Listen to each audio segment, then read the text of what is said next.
The Hoover Entanglement begins with understanding the order of events. J. Edgar Hoover came first. Before Larry Hoover was ever born, J. Edgar Hoover had already built the foundation of what would become the modern FBI. He called his men the G-men, the government men. They operated through structure, loyalty, intelligence, organization, and enforcement. Then came Larry Hoover. According to the revelation Yahweh has shown me, Larry Hoover was sent as the mere assignment, not to build the same thing, but to build the reflection of it on the opposite side of America. J. Edgar Hoover built through government. Larry Hoover built through the streets. J. Edgar Hoover organized the G-men. Larry Hoover organized the G-men. The same letter, the same principle, the same assignment, different environment. One worked through federal authority, one worked through neighborhood authority. One was accepted by the system, one was condemned by the system.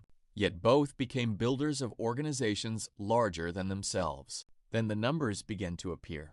J. Edgar Hoover was born the 1st of January 1895. Larry Hoover was born November 30th, 1950.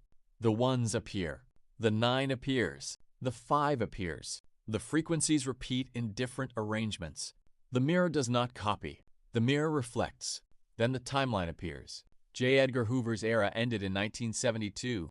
Larry Hoover's incarceration era began in 1973. One assignment closes. The other assignment enters confinement.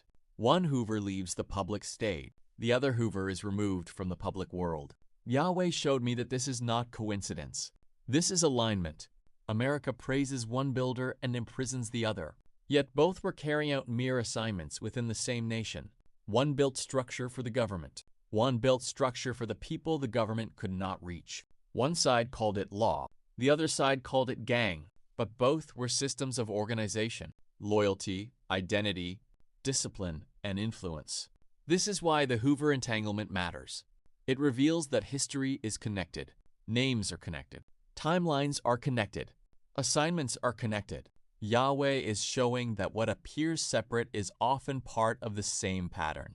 J. Edgar Hoover built the institution. Larry Hoover built the mirror. And now the world must decide what it sees. Free Larry Hoover or dismantle the FBI system. K.A.A. the messenger.